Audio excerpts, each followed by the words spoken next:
Welcome to the Low Carb Athlete Podcast, where we focus on discussing topics to help you burn fat, optimize health, and improve performance in life and sports. Transform the whole you from the inside out with the holistic method. Let's dive in. Here's your host, Debbie Potts.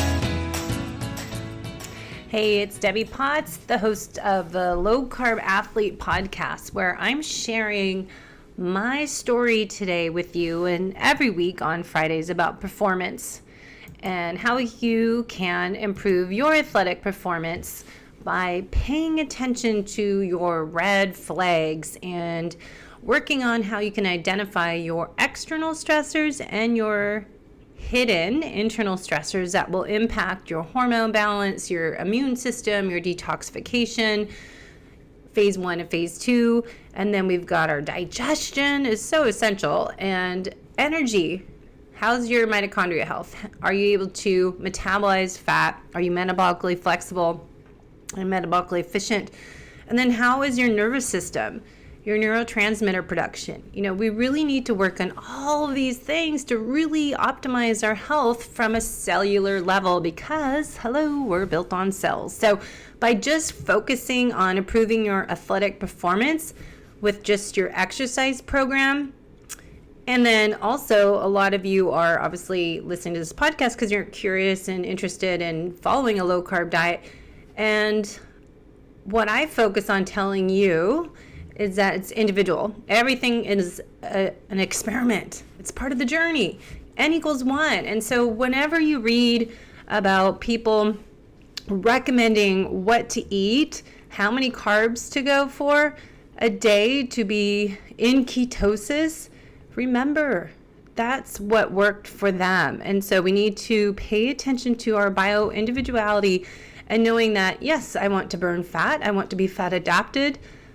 But there's a lot of things that come into play that interfere with your ability to burn fat, including every stress response is a blood sugar response. So if you don't work on what we say in the FDN practitioner program as coaches, we work on the DRESS for Health Success protocol. DRESS stands for your diet, R is for rest, E is for exercise, S is stress management, and the other S is supplementation. And you can't out-exercise a bad diet. You can't out-supplement poor lifestyle habits. So it's really important when I'm doing my 90-day coaching program, and then ideally people meet with me once a month for follow-up, get them started on this new health building journey by identifying their stressors. And a lot of them are, relationships with family, with managing kids and trying to take care of themselves and working full time and having a commute. And there's a lot of stressors out there. Plus there's environmental stressors. There's mold, there's heavy metals, there's the toxins in all your household items that you might be using in your makeup and all this stuff that can accumulate and overfill your beaker of stress. And that will influence your HPA axis, which is your hypothalamus, communicating to your pituitary gland, which will send signal to your adrenal gland, but your pituitary gland also sends signals to your thyroid. So there's a lot of things that can be influenced, including thyroid, low thyroid, if your HPA axis is out of whack. And so the lab testing is really interesting. I just got mine back yesterday for my Dutch complete test, and I'll go over that maybe next week with you. And then we don't treat lab results. We want to look at like 2, 3, 5 labs and then correlate that with all your main health complaints and your goals and what's going on, your symptoms. But for me, I've been down this journey since 2013 and I'm still learning, and I hadn't done my hormone panel for a while, and I've always wanted to do the Dutch complete because it doesn't just test cortisol and some of the hormones, it tests a lot of the other metabolites. So it's pretty fun and interesting and to know where I'm at. And so looking at my testosterone, my DHA, my progesterone, my estrogens, we got estro E1, estradiol E2, estradiol E3, and your methylation cycles, and then my daily free cortisol and my cortisone, which is inactive, and then we've got our metabolites, and then we get all this other information on your nutritional organic acids, my B12, my B6, glutathione, And then we have the neurotransmitter metabolites, dopamine, norepinephrine. And then we've got melatonin and oxidative stress, DNA damage. So all that's measured in my Dutch test, the Dutch Complete that I use with my clients, but I practice what I preach and run the tests on myself. But then also we do the metabolic assessment test, or something that measures your liver congestion. And I like Vibrant Wellness, so I'm putting together a blog of all their tests, but they have some great ones to do a wheat zoomer and a food sensitivity lab test through them. There's also MRT that we can do a food sensitivity test with. And then we do a GI map, what's going on in your gut. So I just got my results finally back yesterday, is looking at if I still had blastohominus, which I shared in my book, Life's Not a Race. I had that detected back in, I started this all that I shared in my book, Life is Not a Race, in 2013. Started doing multiple doctors, getting lab tests, and I'm seeing multiple doctors, I said that wrong, and getting a lot of lab tests done with naturopaths. And what I found is what I was saying, no one really looked at the whole picture as we do as FDN practitioners. We take all these labs and figure out a protocol versus looking at my Dutch test. All right, your estrogen is really low. Let's get you on hormone replacement therapy. And looking at my gut test and this test, we look at all of it and then figure out a program. So it's looking at a puzzle, putting what's missing, and put those missing pieces of the puzzle back together so you're complete. And actually, that's a good thing. Think how you can be complete. Remember, that was it movie, You Complete Me. So finding what pieces of the puzzle you need. If it's like more HPA axis support, liver congestion, you need to do a eradication protocol with some botanicals to help with some yeast overgrowth, or if it's bacteria, parasites. We start with parasites, we go to bacteria, and then we work on the yeast. And it's a 90-day protocol. So, it's 60 days, 30 to 60 days, and we go into the next phase, and then the next phase, and help this. And then we want to, support the HPA axis while we're doing that. We want to support the livers. We want to have binders, some GI detox to help support the elimination of the toxins. So then we also want to work on digestion and mitochondria. So it's kind of a process, and people freak out getting too many supplements. Well, there's supplements that we need to take day to day, and that would include, like most of us, when we eat a meal, we need proper digestion. So digestion enzymes and HCl betaine. If you don't have H. pylori, like I just found, I still have H. pylori, and overabundance of E. coli. And I don't know how many of those symptoms they list, but it's still showing there. So I can't take HCl supplements when I have H. pylori, because there's a reason for that, because it's in your stomach. Or again, going to impact digestion. So you really don't know any of this unless you do lab testing, or else you're just guessing. And so key supplements, as I say, you need digestive enzymes for most of us, HCl, depending on your infections in your gut. And then we probably all need omega, essential fatty acids, some type of omega. I think right now with the immune system and the virus going around, coronavirus, we need to up our vitamin C and zinc. And we also should focus on mitochondria. If you read this book by Dr. Lee Know that I'm finishing up, mitochondria function is really important to optimize the role of mitochondria and produce more mitochondria, get them stronger, more resilient. And we'll do lots of podcasts. I've got Dr. Myhill coming on. I'm going to interview Dr. Walls and all these people about mitochondria. And I really think mitochondria health, looking at a low carb diet, proper digestion, liver congestion, proper sleep, all of these different factors of the holistic method really are key to focus on. So day-to-day supplements, going back, digestive enzymes, omegas for your essential fatty acids. Usually we need a B complex, liquid liposomal, I think is better than a pill. So taking any of the liquid, I like Quicksilver Scientific products. And I'll try to put a link in my show notes for a 10% coupon they gave me. But glutathione is really important for liver, detox pathway 1 and 2. I like to take that, and then I'm working on my mitochondria. So I'm taking kind of a mitochondria cocktail, which is L-carnitine, D-ribose, the B complex, CoQ10, and NADH, and so I take True Niagen and MitoQ, which I need to order more. But those two really help for mitochondria because it's CoQ10 into your cells, into your mitochondria. And the True Niagen helps as well with the NADH, NAD. And then the L-carnitine and D-ribose, creatine, and the B vitamins. So anyways, all that's really important. And I think a lot of people don't realize that they need to take some supplements. Ideally, we should get everything from our food, but because the quality of our food source and the soil is not the same, of course, we always work on proper food, nutritional therapy, avoiding all the inflammatory foods as corn, soy, vegetable oils, including canola oil, refined sugar, processed foods, and of course, gluten is a reactor for most everybody. And you don't know, a lot of times you are sensitive to certain foods unless you get testing and pay attention. Like if you have skin issues, that's a sign that you're eating something that you're reacted to is gluten. If you have ADHD, ADD, you really got to work on the gut health. And so removing gluten is a common thing for working with people with ADHD, ADD.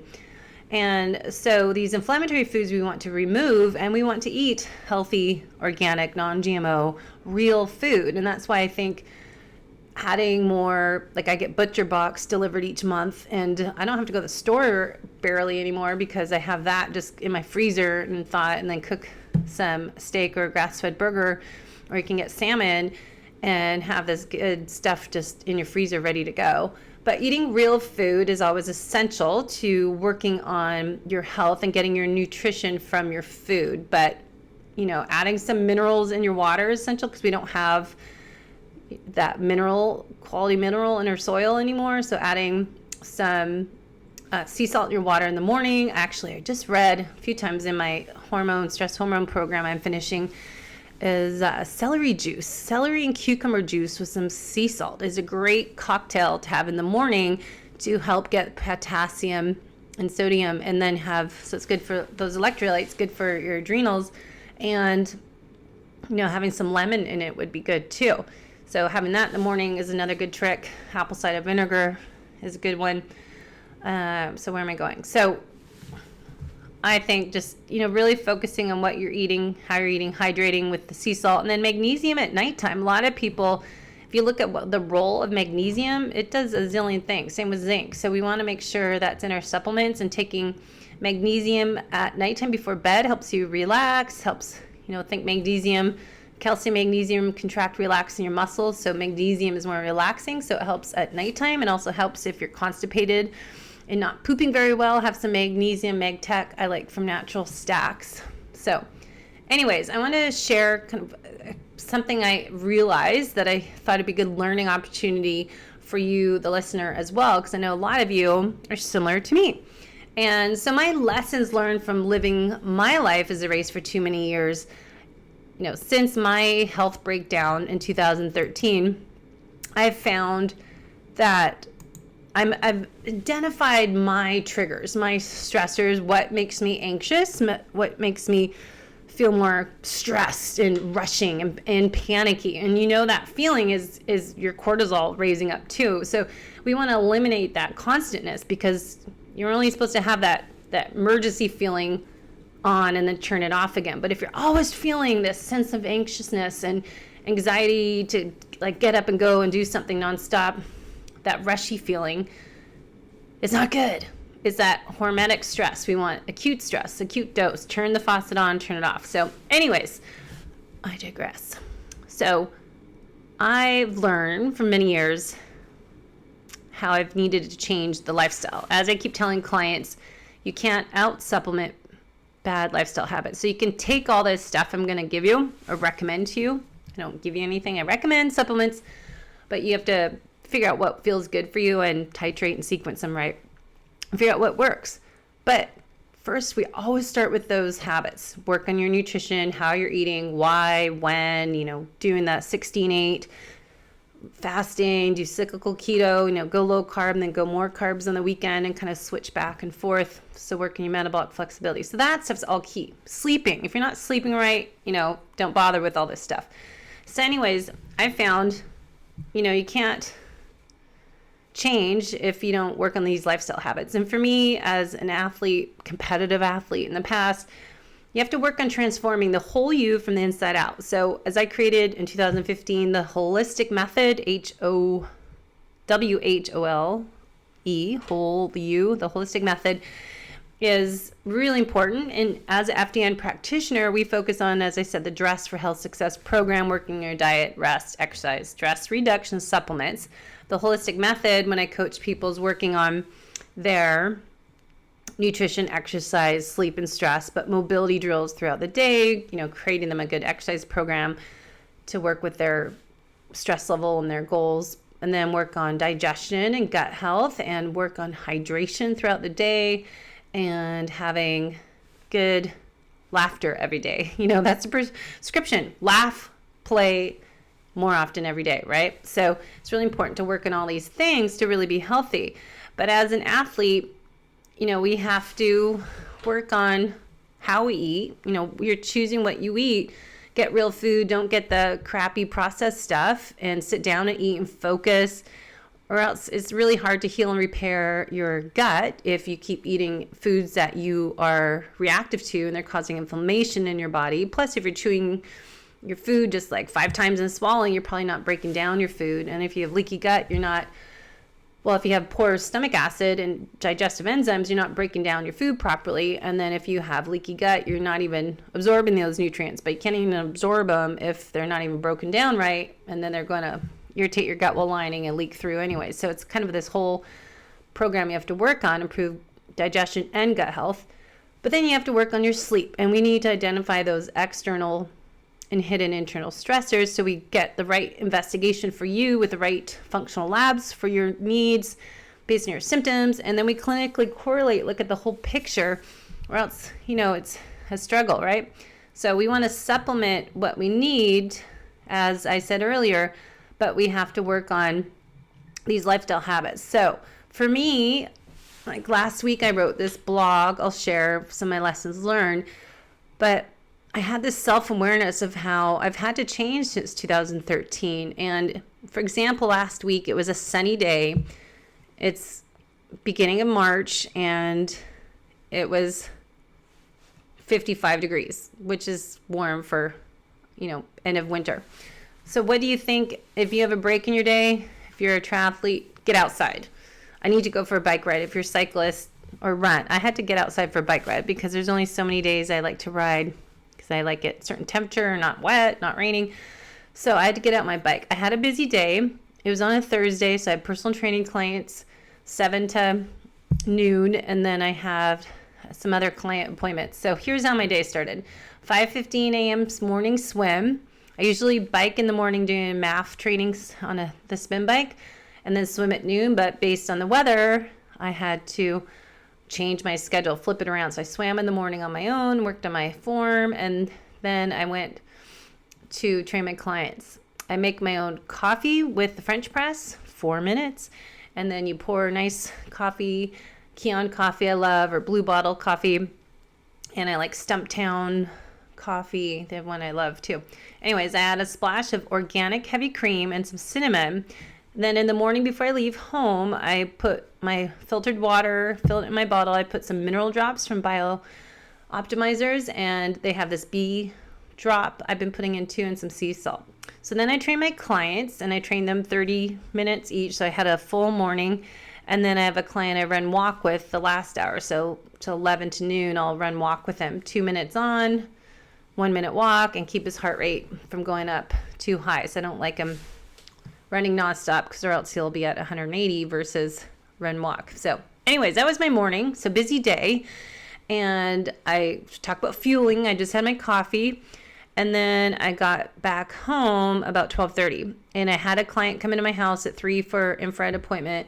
And then I had a coaching call, and then another client at 5. So I was done at 6. So I had this window between, say, 12:45 to 2:45. So the old me, I would have packed my day nonstop, go right home for my run client, throw my bike clothes, and get out there and ride for 2 hours and kind of feel this rush mode and not get back in time till right before my client would come use infrared.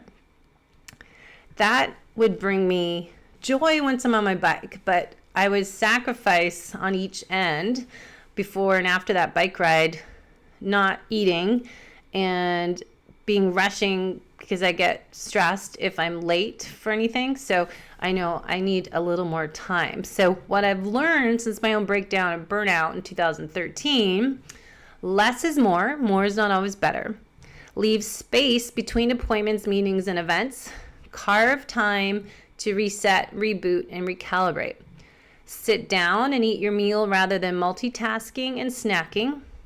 Get a quality workout in 1 hour is just as good as 2 hours. So more is not better on the workout, especially where I can ride from my house. I can find a loop that's 1 hour with a hill climb in there, and there's like one stoplight. So, and then taking time to breathe, slowly breathing in through nose and exhale. When I feel that anxiety starting to build up, that I'm rushing, I need to stop and just breathe. So I tell clients, like, take three breaths in and out. And you feel yourself right away shift and stop being wired, kind of settle back down. So stop rushing and panicking, trying to do too much in one day. And I know a lot of us do that, especially those that have kids, you're married, you work full time, and you work out a lot. So here's what I did. I got home at 12:30. I prepared my drink, so I had it in my car to drive home. So I've been making athletic greens in the morning in a shaker bottle that they give you, and adding my 5 grams of Kion Aminos powder, and I mix that together. So I had that in my car. So after I finished with my client at 12:15 about, I was able to have that on my way home. So I had my organic coffee in the morning about 5 a.m. and I had that in the morning after workouts. And I take my Kion Amino 5 grams before I work out, so at 5 in the morning. And then I had it after my workout or before my workout with before my client, or no, I had it before my bike ride. So then I was fasting, but I'm afraid of fasting as I learn more, that sometimes we're fasting too long for athletes and for females, especially with people that already have hormones imbalance. So fasting more than 16 hours, I don't think is beneficial. I think for us athletes and for female athletes, keeping that 16-8 window is a little bit healthier for your hormones, and avoid breaking my fast with athletic greens. In the past, I wasn't doing them because I'm like, oh, I can't have any of that before, a certain time. I got to fast all the way until, 3 o'clock. I can finally eat. Well, now I'm experimenting having my athletic green drink and my Kion Aminos, and that was noon, so there was enough time, to get a full 16-hour plus fast because I stopped eating early in the day. But just experiment. Side note, just try what works for you. I'm adding Vespa, a pack, put it in my bag in case I'm having this back-to-back kind of day, that I'll put Vespa and have that 30 minutes before my run, or 30 minutes before I go for my bike ride. So on this day, I got home at 12:30. I got organized. I got the infrared set up for my 3 o'clock client. I got my bike out, got everything ready to go, and then I stopped. I sat down, had some handful of mixed nuts, some sea salt, and then I had some sliced goat cheese that I have. And I just wanted to see, sometimes I just need to sit and maybe eat something more, because I hadn't eaten for probably, that was a Thursday. So a lot of times on Wednesdays, I eat my lunch about 4 o'clock. So I probably ate, not until after 5 o'clock. So I've been plenty of fasting. So I probably needed to have something to eat. And don't think that's going to take you out of fat burning mode. I think a lot of athletes are scared, like, oh, if I have anything, it's going to break my fast or my ability to burn fat. If you're metabolically efficient and metabolically flexible, I think you're probably okay, and not get all psycho about it. And we get obsessed with fasting too much and not eating enough, then we're actually causing more damage than good and causing hormone imbalance, men and women. So trying Vespa, I think, is a great way to not spike your blood sugar, but have a little bit of extra boost if you need it. Or like I had time before a bike ride, I can have a little bit of macadamia nuts and almonds and be okay on my bike ride, because I'm not good at eating and then bike riding. or running or swimming, it comes back up. So I took time instead of rushing. I took time to get ready for my bike, make sure I was organized for afterwards. So I kind of had that transition set up so it was, good T1 to T2 type of thing. And I did a shorter bike ride. I planned an hour and 15 minutes I could ride, and I had a good loop without traffic. I could do a little more intervals, or if I felt good, do more higher intensity intervals, or, if I'm just kind of feeling the need for just steady state, keeping that MAF heart rate's 120 to 130 for me. So I got home in time. I wasn't rushed. I did my hour bike ride. I got home and I had 45 minutes to eat my meal. So I have my butcher box, savory seasonings, grass-fed butter with goat cheese, some nuts, and I mixed it into ground beef. It was great. And then dessert, I like to have a little almond butter with maybe sometimes a dark chocolate little square of it and have some almond butter on it. And that was about 2:15 to 3 o'clock. So that ends up being my main meal for the day. So I wasn't not eating the rest of the day. I just had remember I had athletic greens. I had the nuts before, which I need to not do nuts, but, nut butter would be better before my workout. So, I swam, I walked an hour with someone, client, and then an hour bike ride. So I got 3 hours of workout in. And so you do need to eat a little more than the average person. And I had meetings, and then I had a coaching call with a client, then I had a personal training client at their house down the street. So I had a full day, and I don't eat after 5. So when I ate that meal, 2:15 to 3 o'clock, I sat and focused and relaxed. I wasn't rushing, and that's going to help with my digestion. And then that was all I need to eat the rest of the day. So the rest of the day, the other things I've learned to, when I, get home, say I got home at 6:30 from my client, I make sure I turn off my phone, and then I sat, relaxed, chatted with my husband. Turn off your phone, your email. I leave it upstairs and charge it anyway, so it's not even with me. And then I get ready for bed. I do go to bed early. I get up at 4:30 without an alarm, so I'm kind of an early riser. I like to go to bed and read. So I have this kind of sleep hygiene routine. I wash my face, maybe do a little mask on my face. I do all that stuff, and then I have the room cold. I have the window open, the fan on. I spray lavender essential oil on our pillows in the room air, and I get into bed and read. And my goal's silly, but it works for me.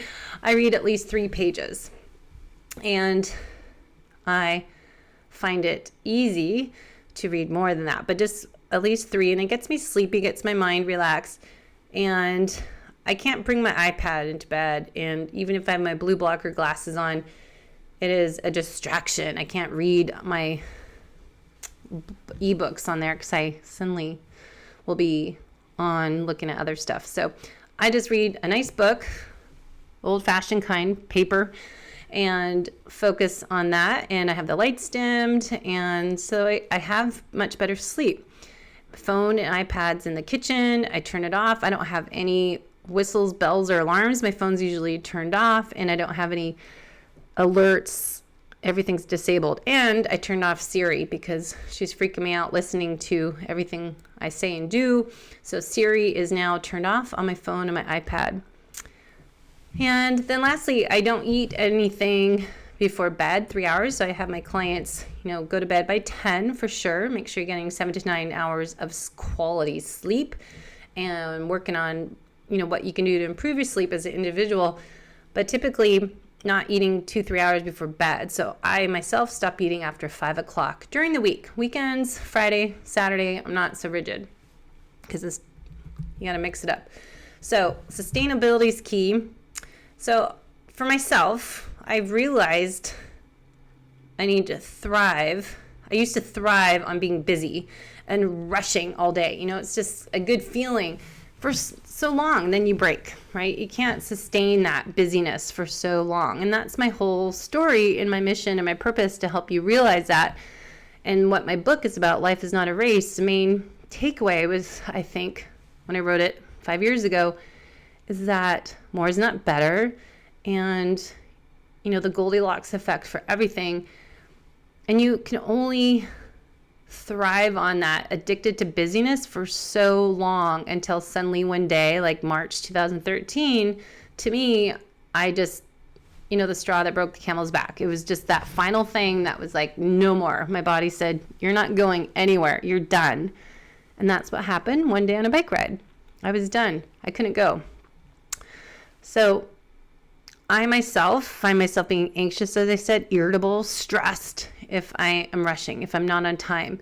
And we all know that we have different types of external stressors. You might be aware of them, but these chronic nonstop external and internal stressors just contribute to your beaker of stress, leading to internal breakdown and burnout of all your body systems, as myself, at a cellular level. Or as Reed Davis, the founder of FDN, calls metabolic chaos, is that HPA axis dysfunction, imbalance of your cortisol to DHA, but it's also, multiple things. Like you look at my labs that I just got back, I damaged myself so much. It's 2020 and this started in 2013, and my cortisol is still at the low end of the range. I've been on and off supplements because I think it's good to be on often, but I still haven't been able to repair myself because I was so damaged. So I don't want you to get to the point where I was, that it was, I feel good. I don't realize my cortisol's still low, my melatonin's low, and DHA's low. My testosterone somehow was in the middle. I feel like that felt like that was low. But I think, you need to do the lab testing, really get an alert to you to show, okay, here's where I'm at. Here's, what I think. If you want to be healthy and fit, don't just train for races and work out. You have to look at these lab tests to figure out, oh my gosh, I'm totally damaging myself.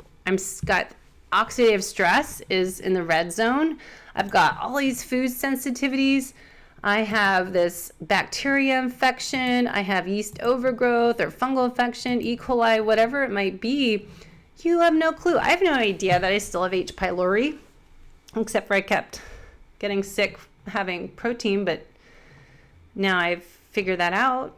It's a good way to find out what is going on and why do you feel certain ways and how you can correlate all this together. So it's like, why can't I run without my heart rate going to 150, 160 and I'm going a 10-minute mile when I used to run a 7:30 pace and do a 3:12 Boston Marathon, and 3:17 was my second time there. Well, I did most recent time, and because I used to go there every year. Boston Marathon, Ironman. I used to, do an Ironman swim bike and then run a 3:45. This is not bragging. It's just saying, hey, I barely can run a 9:30 pace without my heart rate being anaerobic. So there's something to say about the connection of genetics, your methylation cycle, your ability to deal with stress, with your HPA axis function, hormone imbalance, your liver congestion, your mitochondria function. All these things really overlap and come into play.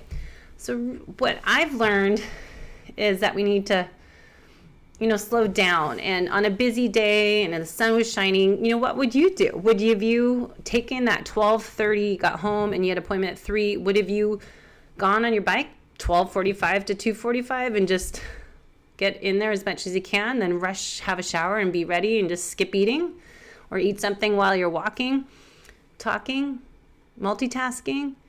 We have to look at our lifestyle habits to know when is an exercise session less is more, and when you're creating more additional stress. When are you causing your mitochondria to be dysfunctional, as well as everything else? And when are you optimizing your mitochondria with the proper amount of exercise? 45 minutes, doing strength training, doing interval training when appropriate, doing, outdoor walks and sun shining, get outside.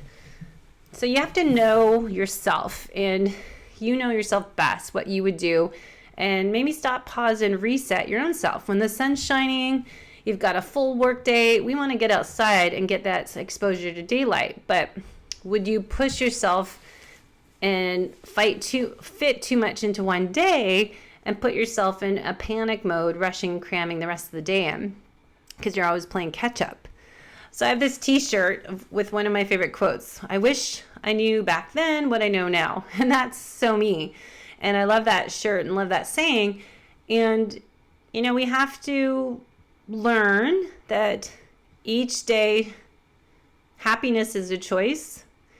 Each day, as if it's your last, you don't know what's going to happen tomorrow, and be in the moment. The past, what's the saying from that Panda movie? What's the past is a past, the present is a gift, and the future you don't know about. So focusing on being more in the present, I think is key. Enjoying the process, embracing the changes as we get older, focusing on the positive and shifting our attitude to embrace this new journey and lifestyle. Life is a journey. You don't know what's going to happen. So I think we need to slow down every day, enjoy the moment, enjoy the ride, be focused, be in the moment, be aware of your own red flags, and respect what your body is telling you. When to slow down, when you need to reset, reboot, and recalibrate, like you do on your computer, pushing down the buttons for control, alternate, delete, and resetting, rebooting your computer. Why are you not doing that to yourself? I just feel people are always catching up, always rushing. They're feeling emotionally broken down. They're anxious. They're pushing through fatigue when they should just be taking a walk break instead. And listen to your body. Just learn from my experience. The struggle is real. My mission now is to help you with my new coaching program and podcasting more often and blogging and speaking at conferences as Jimmy Moore's Low Carb Cruise in May if we don't get it canceled, and at the KetoCon in June, and really sharing how stress impacts the whole you from the inside out, and looking at my personal story, my book. If you can find it look up Debbie Potts on Amazon. It's called Life is Not a Race. It is a journey with the holistic method. I have the manual, the holistic method, a chapter on each of those 8 elements that I wrote 5 years ago, but they're, nothing's really changed that much about leaky gut, and talk about hydration and happiness and gratitude. Nutrition, N=1. It's, really balancing your blood sugar and finding yourself in a slight ketosis. If you're just trying to lose fat, having your ketones at 0.1, I think is good to 0.5. You don't need to be in deep ketosis if you're just trying to burn fat. Also, I was at this conference last weekend, Nutritional Therapy Association, Portland, Oregon, and the topic was Thrive. Their theme was Thrive, and I really thought that was a good message, kind of correlated with my own journey right now, and really focusing on sharing my story with you is what I keep hearing I need to do more in conferences. Like, share your story, share your journey, your struggles, being authentic and showing your vulnerability. Show that, like, my running sucks right now and I'm frustrated, and I feel like, I need to be perfect to be a coach, but there's more lessons for you to learn that I have a struggle with running because of what I did building up to 2013. And that leads me to more inspiration to help you avoid going through that road that you're still not broken 8 years later. And really looking at taking care of the whole you now, so you're not overtraining and under recovering. You're not fasting excessively. Like, once a month, do a 24-hour fast, dinner to dinner, but do it on a day you don't exercise. Take 16-hour fast from dinner to your mid-morning breaking your fast, and an 8-hour eating window. You can do that during the week. On the weekends, do more keto, cyclical keto, that you're adding more carbs, refeeding on the weekends, and improve that metabolic flexibility. And not freak out that your ketones are 0. You can test the next day and they're probably back to 0.5. So being fat adapted, being metabolic flexibility, I think is a healthier way, from what I learned last weekend at the conference, to have optimal health. It's only essential to be in strict nutritional ketosis all the time if you are fighting chronic illness, different diseases. And we'll talk to Dr. Walls about this, and we'll talk to Anna Kabeka about hormone imbalance. I'm talking to Dr. Sarah Myhill on mitochondria function. So I've got tons of amazing doctors coming on the show on the Monday episodes to share this information.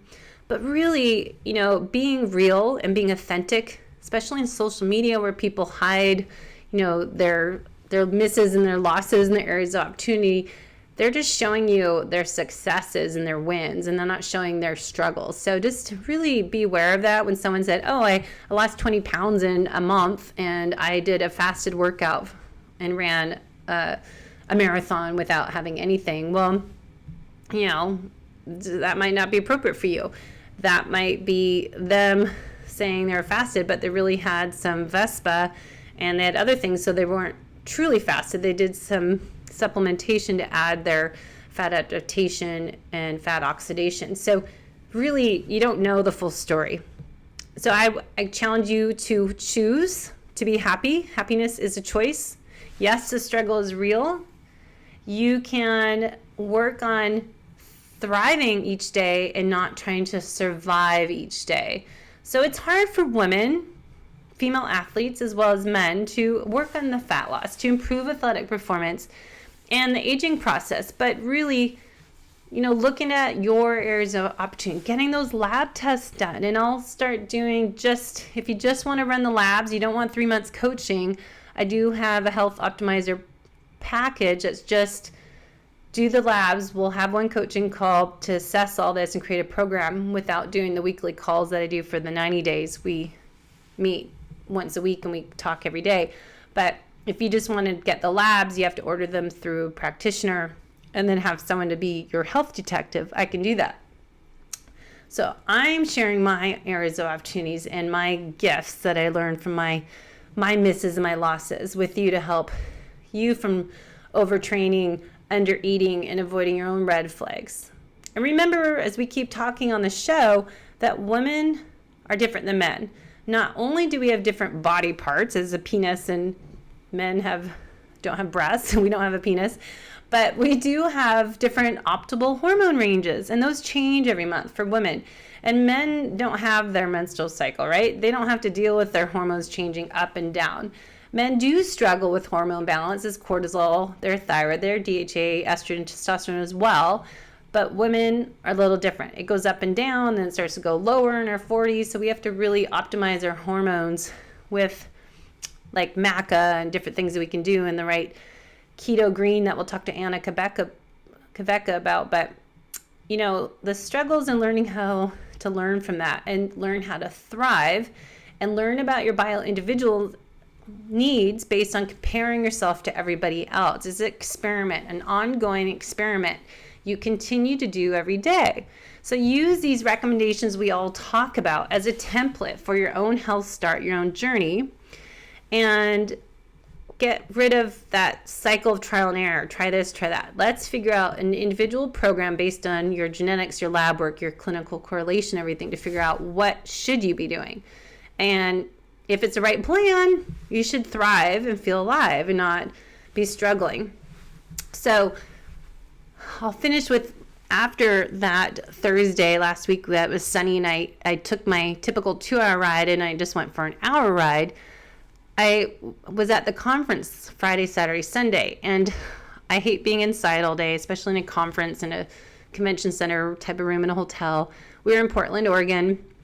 I had to get outside. So at lunchtime, we usually have like hour and a half break. I usually go for a run, and it's always, skip the lunch and I'll eat something in the back of the room and if I need it, and go for a run instead of lunch. And I need to get outside, but my body that Friday was really tired and my run felt horrible and heavy. So I had to walk instead of run. I had to listen to those red flags and practice what I preach.